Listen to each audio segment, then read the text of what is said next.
Nangongo batie Vital Kamerhe ministre ya économie non moins d'une année poto ke na ba élection ndako sala po ete litungulu toko na matungulu lobi tobuka toko na tosa bilanga loso lobi tobuka po économie ekita économie ya mboka. Vital Kamerhe n'était pas né Vital Kamerhe. Il a eu des circonstances du parcours qui a fait qu'il soit Vital Kamerhe. Et ça a été Vital Kamerhe ne mutayebi koleka. Info 243 au cœur de l'actualité. Merci de suivre Info 243, Bandeko Balandi, Mbotenabino. Que vous avez vraiment ébélé pour la Kolanda Bisso de partout dans le monde entier. Merci surtout de la confiance et fidélité. Nabino, la chaîne Nabino Yamounene, oui, le Bélacamino, toujours d'actualité. Actualité oblige, on doit discuter, marteler sur ça. Je ne suis pas seule, je suis avec Maître Grace Tchunza Tantamika. Il est président de la dynamique Impunité Zéro. Avec lui, on va parler actualité, remaniement et tout ce qui se passe en République démocratique du Congo. J'ai dit bonjour et bienvenue, Maître Grace. Bonjour, Madame Vanessa. Vous allez bien? Je vais très bien. Un message dans la population congolaise. Nous sommes à Kolanda à travers Info 243. Narolo Baboye et pas Baï Mboka Bakongolomani était Toyi Kampiko. Et à lokola Congo et uti na libulu lokola moto oya kotaki na koma ba intervention salemi akomi koyoka mwa malamu aolinga kobima na koma malade koma kalisusu makasi. Alors toyi kampiko et po ete mwana mboka Félix Tshisekedi ali na mokano na ye pona ete Congo eba koza lobiko ya libela na libela. Ok. Question nanga ya liboso ezali par rapport à remaniement, réaction à Maître Grace ezali nini po na remaniement. Nakoloba boye ndeko Vanessa remaniement salemi. Mais loko ba kongolomani to ba imboka ali koluka ete mbongwa nekota na mboka. Na kosalaka remaniement elikoloba ete ba o ba ebi kokota na mosala pe ba o ba uti ko ba ebi kolongwa na mosala bo ba koti bango ba ya kosala malamu po ete mboke kende liboso. Mais loko moko ndeko Vanessa oyo epesi biso passe na motema na remaniement yali a été elema to molimo ya mwana mboka juge nyani epema na kimia po ete juge yani oyo aebaki kobunda bitumba pona état de droit na mboka oyo na etali mambi ya 100 jours aebaki kokufa kino lelo toyebi banani babomaki ete mais toyebi ete ya kufelaki likambo etali procès 100 jours na ikoloba lisusu mwana mboka Vanessa Vital Kamerhe atako batatolaki ete na cour constitutionnelle ete alisembo mais pona ngai mwana mboka Vanessa Vital Kamerhe nde moyini ya mboka oyo. Moyini ya mboka na ndeni. Vital Kamerhe kino lelo na kotatola kango na monoko na ngai ete ye ayebi bisika ba millions ya bakongolomane kenda. Oh. Justice et blanchir yo lobe aoye bas. Mwana mboka Vanessa nakoloba lolenge moko mwana mboka Félix Tshisekedi aza koloba ete ba magistrat ba kosala mosala bango na lolenge longo banité. E alinga ete moto na lobi yango me alinde mokonza mboka waliko kamba mboka Félix Tshisekedi mwana ya kondo Etienne Tshisekedi wa mulumba oyo ayekolisa kibiso bitumba oto aliko bunda ya mboka alobaki ete bazuzi baliko sala mosala bango malamu te na yango baliko sunga ete na vision na ye ya état de droit pe ya bonne gouvernance mwana mboka Vanessa Vital Kamerhe lelo ye bazuzu oyo basombama na kanyaka bazuzu oyo bayebi konyata semboto justice ya mboka na makolo na bango pona koyeba kotinda bana na bango mabota na bango na bapoto pe kozwa basi ebele kotonga bandako ebele babosani ete bango bali bazuzu po ete peuple bali na bosenga ya état de droit lelo po ete batatolaki Vital Kamerhe ali sembo na esika oto ebi ete babomengo ya mboka bamasaro banini bayibaki mbongo ya mboka Vanessa bazwa ngai soki na oloba soki po ete Vital Kamerhe ali sembo po na nga mokili momba ebi ete Vital Kamerhe nde moyibi ya mbongo ya mboka bazwi kaka meme moto wana oyo ya ba retro commission pe ya moyibi ya mbongo ya mboka bakomisi ministre ya économie.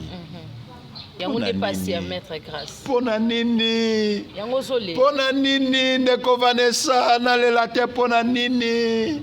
Na mokili oyo to na Congo yali kaka na moko oyo akoki kosala musala to bato moko wana nde Vital Kamerhe. Moto ayibi mbongo ya mboka. Botiongisi lisusu kaya bisika misola mboka ya laka. Ekonomi ya mboka oyo. Mwana mboka Vanessa nini yango tosali te na mboka oyo nga nali moko ya bai union sacrée nali kosoutenir mokonzi ya mboka Félix Tshisekedi. Voilà. Mais nayebi ete nomination ya Vital Kamerhe euti na mokano na ete mais euti nde po ete baboyokani politique e ali na kati euti na propre volonté ya euti na mokano ya mokonzi ya mboka te pona nini te ye ali moto ya ba valeur moto ya bonsomi ali incarnation ya vision politique ya Kondo Etienne Tshisekedi. Kondo Etienne Tshisekedi ye alaki moto akoki kondima te ke moto ayebi kanyaka ya mboka ayeba kopesa lisusu bokonzi na mboka oyo nde tomoni mboka na biso na kokambama kana sia boyokani nde tomoni lisusu Vital Kamerhe akoti lisusu na bokonza mboka. Mais to pesa e chance quand même bayebi kilo kwa sala ki ya mabe. Mwana mboka eli koloba ete ba classe oyo biso totangi biso to kosunga mboka te. Eloko nini to verbe nini o Kamerhe ya ayebi kokomonga na yebi kokoma yango te oyo to yebi kokoma yango te. To makanisi nini oyo oki kokanisa o Kamerhe oki kokanisa yango te. On n'acquiert pas l'expérience d'aujourd'hui au lendemain. Ce qui est pas le cas qui a comme qui tombe à la zone na sambo conseiller na mboka o yango ndeyo sa kaibi mingi biso pe to kambi moto na motazo kamba na lolenge oyo za ko sala awa et ali entreprise na ali ko kamba yo ko sunga mboko te kaka moyibi yo ayibi mbongo mboka ndebo za ko zongisela ye wana pe na ngonga nini oyo to ali kolela juge yani oyo to ali kolela bombengo ya mboka yani c'est que osali allusion neti que Vital Kamerhe asa na kati ya makambo ngana lobi te ke Vital Kamerhe moto abomaki ye mais ya kufaki tango ane kosambisa likambo oyo Vital Kamerhe aleki na kati po yali kaka Vital Kamerhe ye moko te nikoloba nini ba pression mususu to makambo mususu kino lelo toyebi ndenge ntina nini te oliwa atiki mwasi na veuve atiki bana ba orphelin na place ya te boyo kata souci ya bana to libota ya jiji yani bana wana bakokolaka leli na nomination Vital Kamerhe bakokolaka bakoyebaka ete papa na bango akufaki na dossier 100 jours moto bakangaki pona dossier 100 jours condamné 20 ans baki na appel memi na 13 ans baki lisusu na cour de cassation cassé décision. Pourquoi? Parce que bazuzi basombama na mbongo na kanyaka bayokela ta veuve wana mawate bana comment voulez-vous bâtir une société juste avec une injustice comme ça, comme celle-là? Mais c'est bana na bakokola bako nourrir ba penser à vengeance na mutu na bango.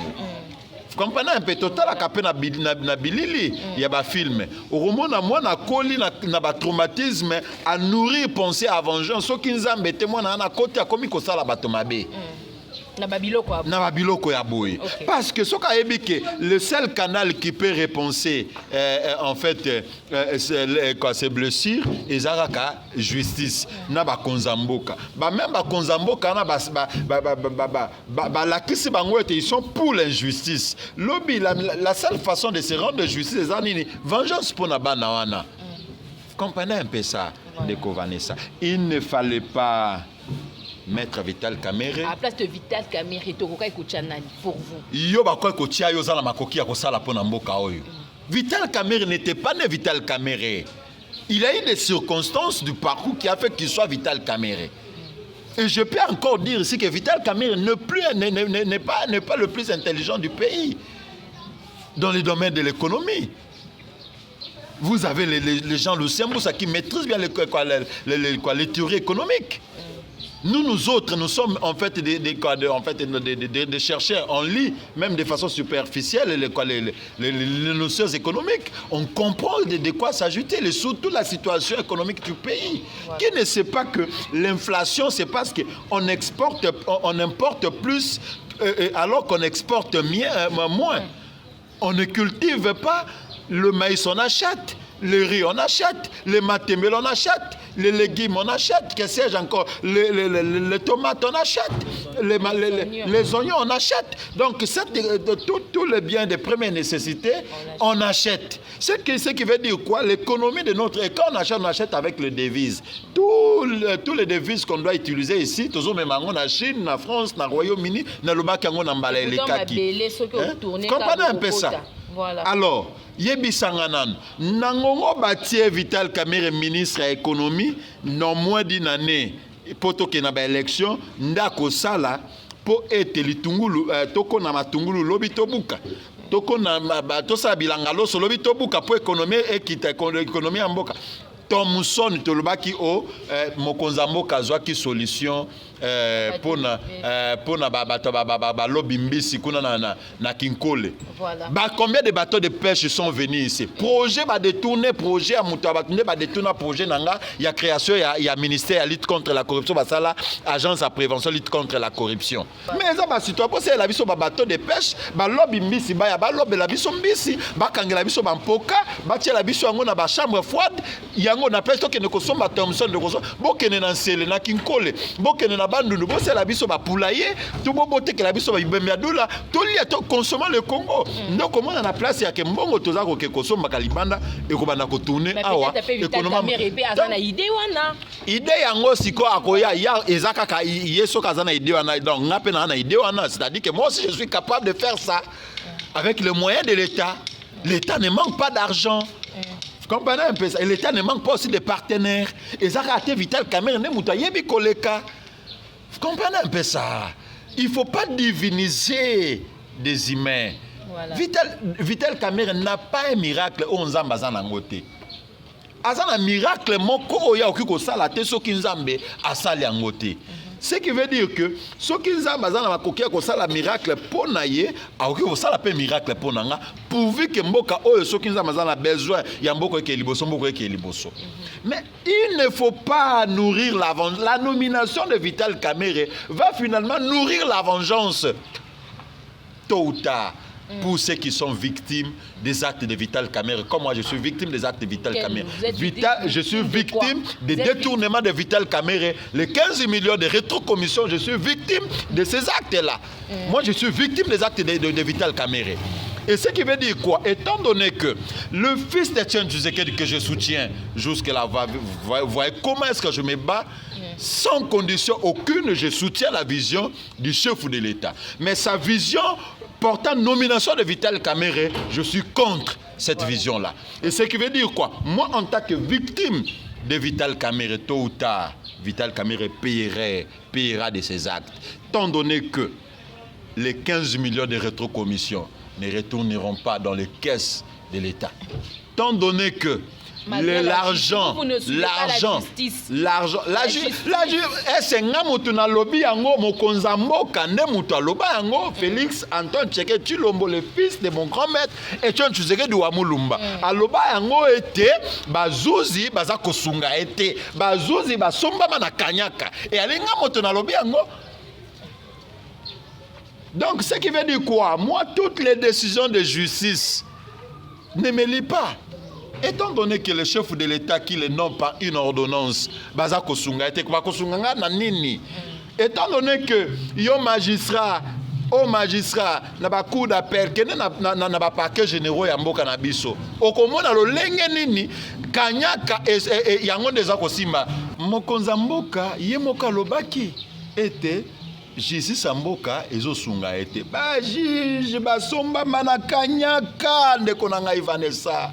Kene na ba parquet généraux, hein? Ce sont des jouisseurs. Na monate bana la bango kaka mibembo na mikili ya poto. Baza kosomba ba quartier kotonga yo au magistrat salaire na eza soke belé na ba prime na yo $2500 mais tu achètes des immeubles à la hauteur de 500 000 donc ba libanais ba nini ba chinois bango batia ba justice na mboka na biso na mabenga na bango ndeko Vanessa yo koyebisa ngai ete décision ya bazuz ekangi yo te décision ya bazuz ekokanga ngai pona nini lelo ata soki obomi mutu soko ali na kanyaka na yo pesa magistrat okozwa sembo eli koloba nini ndeko Vanessa justice mboka na biso eza justice moko ekundama. Moi, en tant que défenseur des opprimés, en tant que défenseur des droits de l'homme, je dis ceci. La nomination de Vital Kamerhe, c'est blesser une fois de plus ou doublement le peuple congolais. Par conséquent, c'est que ils ont cherché, tôt ou tard, c'est la vengeance.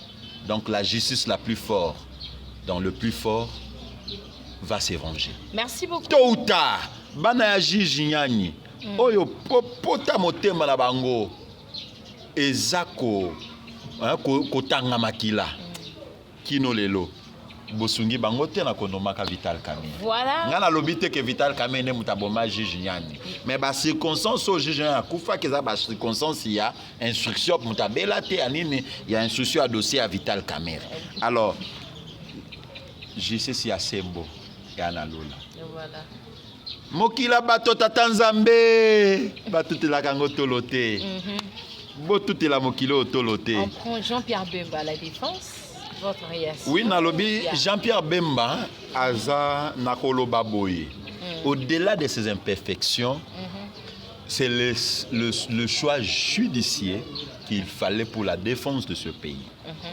O toza kozele pa mwana mboka Jean-Pierre Bemba asili selabiso guerre ya est. Ye azalaki ancien rebelle na Jean-Pierre Bemba na Mbosa Nyamwisi pour la intégration régionale et tout. Lokola ancien rebelle pour na Jean-Pierre Bemba et lokoni toza kozele pa na ye en tant qu'ancien rebelle ayebi place nini ba rebelle ba batamaka. Alors, orienté mapinga na biso na combat contre les rebelles du M23 et ba rebelle ba groupe armé en faisant na est. Toza kozela l'ancien rebelle Jean-Pierre Bemba asombe la biso minuki oya ebe ete soki to bombarder na ba kolino ba rebelle ba batama bisika mo pa batama. Solution kozwama. Toza kozela l'ancien rebelle amemela biso kimia na mboka eloko to senga na mwana mboka Jean-Pierre Bemba yango wana ancien rebelle ba susu eko choquer bango ancien rebelle na lobi nini Jean-Pierre Bemba za ancien rebelle lelo na lobi boye na lobaki yango ndeko na lobaki yango ndeko Vanessa. Les grands hommes, les bons hommes sont ceux qui commettent des erreurs et s'en excusent. Mais les grands hommes, ce sont ceux qui s'emploient à corriger leurs erreurs Jean-Pierre Bemba, biso toza aux élateurs à un bon homme. Je ne sais pas si ça se dit. Un bel homme, ou ça peut se dire comme ça, un bon homme. Mais toza causé la Jean-Pierre Bemba azala un grand homme qui s'engage à corriger ses erreurs. Autant qu'il en avait commis, autant qu'il doit s'engager à corriger ses erreurs. Nga na koki koloba te que Jean-Pierre Bemba ba nommé ye na profil politique na koloko la aza leader ya parti politique. Ba tenir peu compte ya expérience na comme ancien rebelle. Mais ndeko, ce qui na lobby était Jean-Pierre Bemba en tant qu'ancien rebelle, toza causé là asilisi la biso ba guerre ya est na sumuki wapi. Est-ce nga na pese Jean-Pierre Bemba identité za ayete. Ce qui na lobby était Vital Kamerhe. Hier ayokisi nini nomination na ye eza ko nourrir vengeance pona nini il y a des tourna kimbongo ya mboka est-ce que na diffamer mutu awa soki na diffamer mutu pona nini nini dossier kenaki na justice donc ba génération de génération to koye kolisaka ba na biso ke Vital Kamerhe yo wana nani détourner ya mboka na biso. Ah bon? Ndeko ngana koloba est-ce que nanango bakende ba bakende ba supprimer na ba site nyonso na ba nini ba archive nyonso que Vital Kamerhe détourner te comme ça ton loba le loba na ba kobota ba okola ka ba mona ministre wana yende muta détourner mbongo ya mboka ya procès en jour yende muta zaki muta ba rétro commission mwana mboka Vanessa ndele ya bana na biso kozala wapi mais lelo soki na lobby était moi na mboka nga na sepeli na lobby na bandi koloba ete na sepeli na nomination ya Jean-Pierre Bemba lokola ministre ya défense. Vous comprenez un peu? Na sepeli na nomination na ye. Ozomona na sepeli na nomination ya mwana mboka Jean-Pierre Bemba lokola ministre ya défense. Pourquoi? Parce que bateni mokonza mboka a tenu compte de l'expérience politique na ye. Et surtout expérience également local homme de front, homme de guerre. Parce que le pays est menacé, le pays est agressé. Moi, Jean-Pierre Bemba a une expérience, il y a Mindouk au biso na yo tozana yangote. Oyo pe mokonza mboka Félix Tshisekedi ali na yangote. Lokola patriote, lelo na ndimite ke Bemba pour les politiques na e pas ça peut na ba ambition a ondima a échoué na mission ba confier. Ce qui veut dire quoi? Nomination na ye e koki komemela biso mbongwana ya malamu na mboka na biso na o etali makambo ya est. Voilà.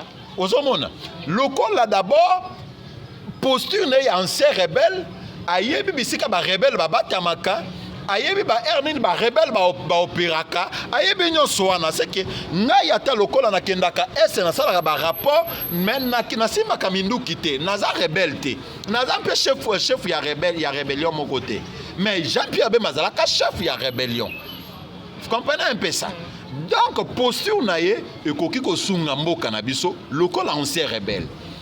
Alors eloko moko na kosenga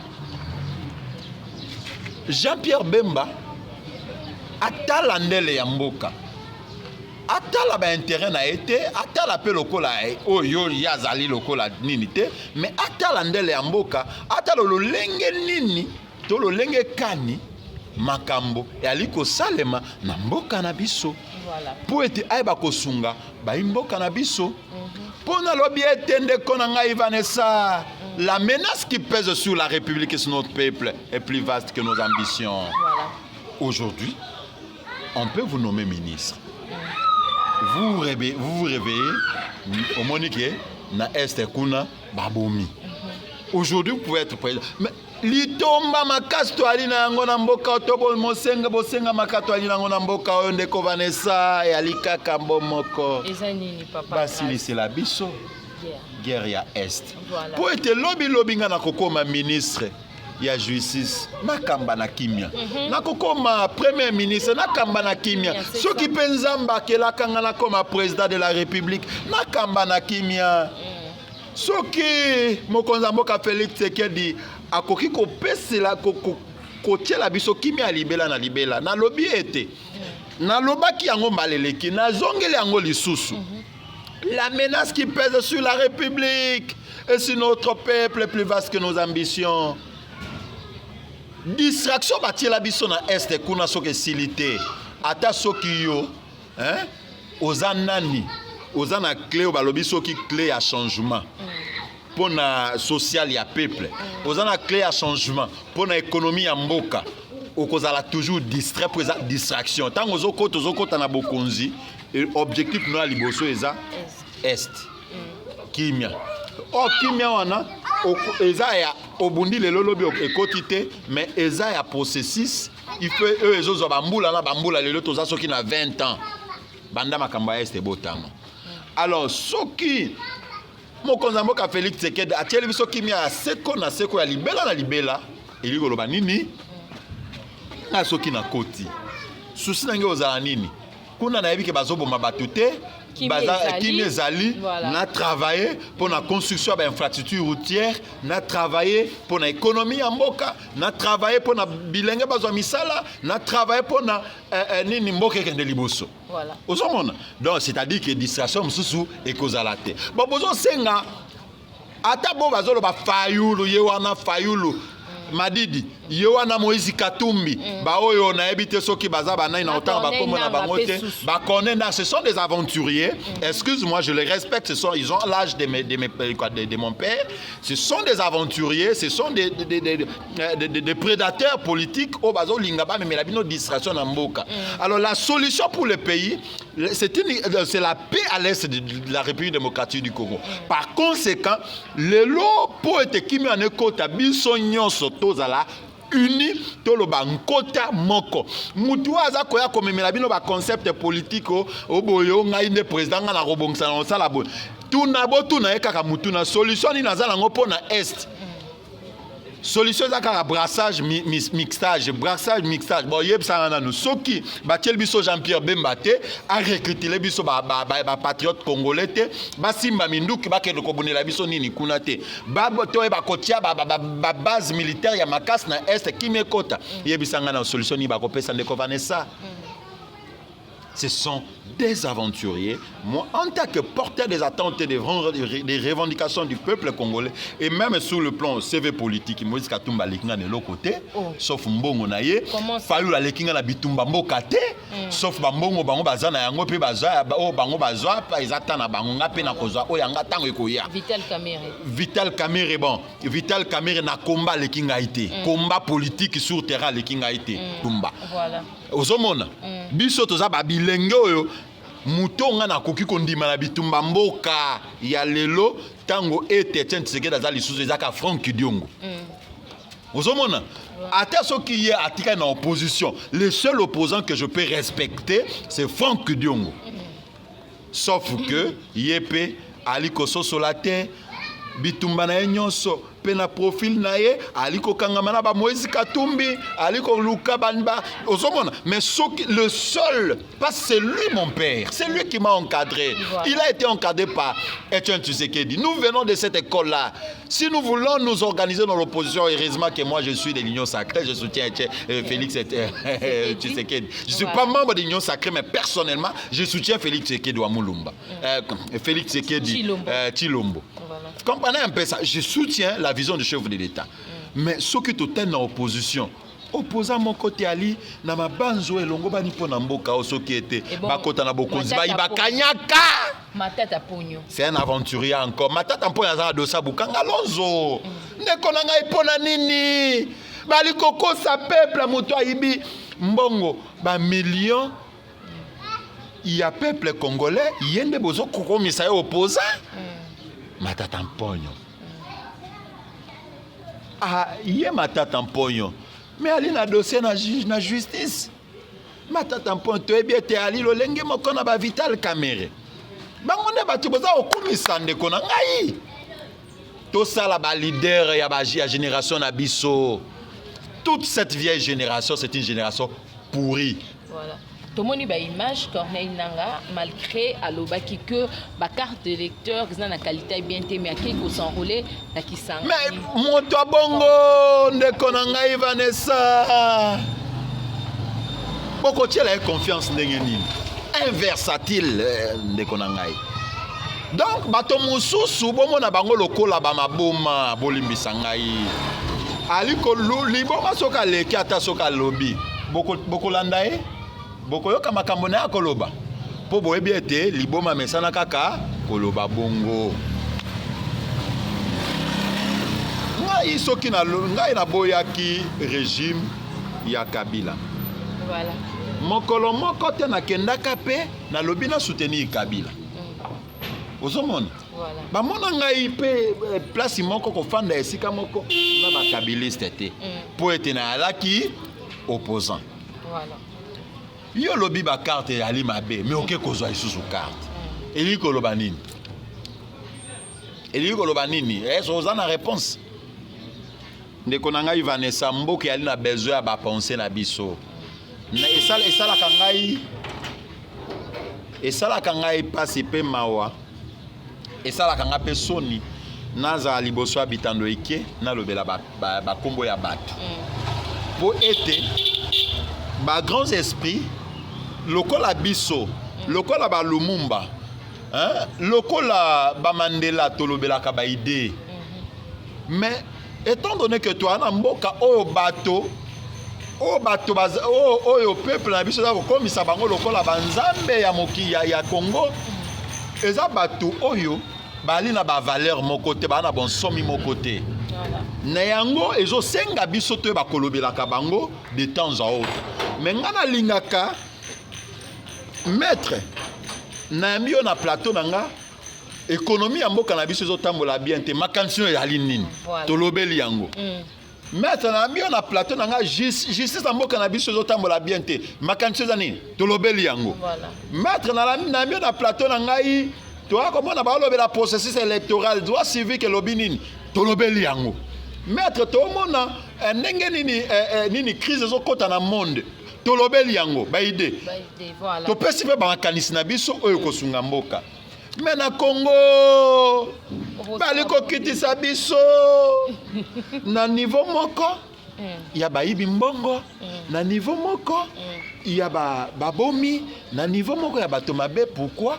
Pour ete mboka na biso oyo basala kombo yaka bato bayiba bambongo ya leta yaka bato baza koyiba mbongo ya leta bango nde bato basala kombo bango nde bato esengi soko ya mbinga ata soki na bina kima bakombo ya bato ndenge nini nakolobelaka bakombo ya bato mpona nini po ete eza rythme.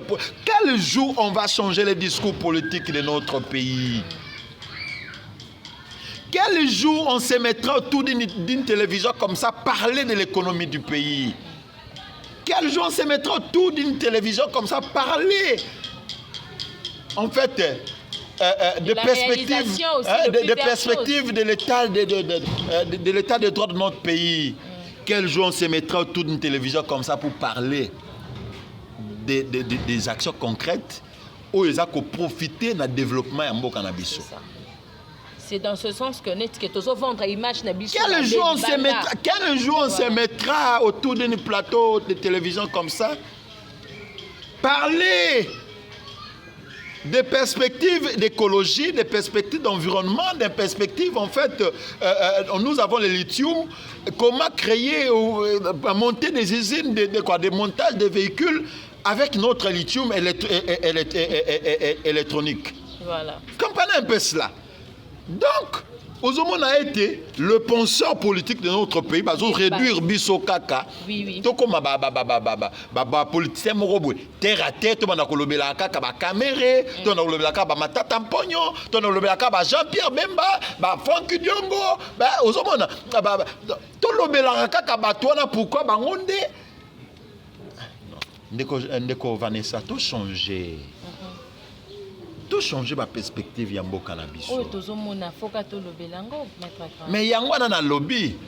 Étant donné que oyo bati la biso et que biso toza ko vivre na société oyo ba anti valeur et comme ba valeur oyo toza ko propulser yango. Voilà. Ndé yango na toza ko lobela. Mais moi ça me met mal à l'aise. Na fana na télévision boye na sala publicité ya caméra. Daniel Safo, ça me met mal à l'aise, imagine, ça me met mal à l'aise dans la télévision, dans la publicité à Martin Fayou, la Moïse Katumbi, il y a Félix Sekedi, ça me met très mal à l'aise. Nous devons parler en fait, du futur de notre nation. Tout ça là, école, on On peut parler, donner des idées autour de ça. On n'a pas de terrain. On n'a pas de terrain de football. On peut parler des infrastructures sportives. Voilà. Tout ça, moi, je ne suis pas un agent publicitaire, mais sur un concept, un contexte, il faut caca. Kolobela, mi biambo. Voilà. Daniel Safou crash sur Gilles Alinghetti. Ndeko Vanessa. Sur Gilles Alinghetti, Mambo Identité. Ndeko Vanessa. Votre réaction. Ndeko Vanessa. Oui, Papa Grâce. Et Balobi Boye, qui s'assemble se ressemble. Voilà. Naoka kota komba Daniel Safou, na niveau na ngezo réduire. Oh. Sérieusement, il y a des noms qu'il ne faut pas citer. À mon niveau, que je ne dois pas citer. Quand on a Daniel Safou, Kokota, Nababiloko, Daniel Safou, il y a un certain moment, les débats sur le nom des gens, ça me met très mal à l'aise. Voilà. Parce que moi, j'ai une autre dimension de vision. Je vois des choses autrement. Je vois comment bâtir le Congo de demain. Comment construire le Congo, à pousser le Congo au développement. Mais le contexte politique de notre pays nous met très... Voilà pourquoi j'ai réduit mes interventions médiatiques. J'ai réduit mes interventions médiatiques. Pourquoi? Parce que je ne vais pas aller parler des gens, parler des individus. Le Congo a beaucoup de choses qu'il faut exécuter pour son développement. Mais pas si c'est une question, par le respect que j'ai à votre égard, je dis ceci. Daniel Safou soutient qui? Moïse Katumbi, non? Moïse Katumbi a volé l'argent de l'État, n'est-ce pas? J'ai la Lenguette à le pouvoir d'aller aussi enquêter sur la gestion de Moïse Katumbi en de 2006 jusqu'en 2011. Vous comprenez un peu, jusqu'en 2015. Moïse Katumbi, en fait, Gilles Alinghetti a ce pouvoir-là. Vous comprenez un peu ça? Voilà. Daniel Safou ne va pas, c'est comme les faucons, en fait, de Moïse Katumbi. Il ne peut pas accepter facilement Gilles Alinghetti. Parce que si Gilles Alinghetti enquêtait sur Moïse Katumbi, sur sa gestion au Grand Katanga, moi je pense que le rapport ne sera pas favorable à Moïse Katumbi. Vous comprenez un peu cela? Laissez alors Daniel Safou s'en prendre à Gilles Alinghetti. Alors, pourquoi me ramener à ce niveau-là, parler de Daniel Safou? Qui est-il? Qui est Daniel Safou? Dis-moi. Même sur le plan intellectuel, Grâce parle de Maître Grâce là, il parle de Daniel Safou sur la télévision. Voilà un peu comment me réduire. Ce qui veut dire quoi? Moi, je l'avais dénoncé sur mon compte Twitter, qui se monte des stratégies contre Gilles Alinghetti pour le décourager dans ses enquêtes. Voilà. Et surtout qu'il fait un travail héroïque à l'IGF et contre le prédateur financier du Depuis. Voilà pourquoi vous ne pouvez que voir ça. Il ne faut pas s'attendre que Daniel Safou parle du bien de Gilles Alinghetti. Comme c'est le faucon de Moïse Katumbi, il ne peut que faire ça parce que Gilles Alinghetti, bientôt là, il va aller enquêter sur la gestion de Moïse Katumbi de 2006 jusqu'en 2015 et on verra ce que ça va donner. Voilà, il y a d'autres gens qui disent que Gilles Alinghetti a Aza Mokondia IGF, mais qui mène aussi des enquêtes sur Gilles Alinghetti. Il y a ces genres de questions que les gens se posent sur ça. Moi, qui va enquêter? Je pense qu'il y a toute une cour de compte autour de ça. Il y a un parquet. Voilà. Si vous avez des soupçons contre Gilles Alinghetti, il faut les brandir. Voilà. Et moi, là, jusque-là, je ne suis pas de l'entourage de Gilles Alinghetti, mais j'apprécie son travail en tant que patriote. Voilà. Au moins, à cause de sa patrouille en fait, financière, nous avons un budget de 16 milliards. Voilà. Dis-moi, ne pas le soutenir, pourquoi? Alors, si vous avez des soupçons qui pèsent contre Gilles Alinghetti, moi je suis la lutte contre l'impunité. Vous m'amenez et vous verrez ce que je pourrais faire de Gilles Alinghetti. Mais jusqu'à la preuve du contraire, il n'y a aucune information contre ce qu'il a fait. Ou contre Gilles Alinghetti, qui montre que Gilles Alinghetti en a détourné autant. Mais dis-moi, pourquoi s'en prendre à Gilles Alinghetti jusque-là? Donc, il ne faut pas... Donc, je demande à Gilles Alinghetti de ne pas se rabaisser au niveau de Daniel Safou. Okay. Je ne sais pas, il y a certains députés qui ont été élus tout simplement parce que il fallait insulter Kabila. Et je ne vois pas Daniel Safou, dans le contexte politique actuel, se faire encore élu député national. Parce que c'est la honte au sein du Parlement congolais. Okay. Nous demandons à la CENI actuelle, à la CENI et surtout à la Cour constitutionnelle, d'établir des critères d'éligibilité parmi lesquels les valeurs morales et surtout la moralité, des probités morales et se ramener au niveau de Daniel Safou. Je ne vois pas que Daniel Safou aura encore une seconde occasion de se faire élire. Ok, merci beaucoup Maître Grace Tchounza. Votre numéro de contact? Donc, je suis Grace Tchounza, président de la Dynamique Impunité Zéro, en République démocratique du Congo. Vous voulez me contacter pour rejoindre mon combat ou soutenir mon combat? Voici mon numéro. Plus de 143 81 0054 248. Plus de 143 81 0054 248. Vous m'appellerez, je vous répondrai. Ok, merci beaucoup Maître Grace Tchounza. Merci aussi Nabaïnyo Sobozaki et Bélé Brancheux pour nous suivre à travers Info 243. D'ici là, portez-vous bien, à bientôt. Bye. Info 243 au cœur de l'actualité.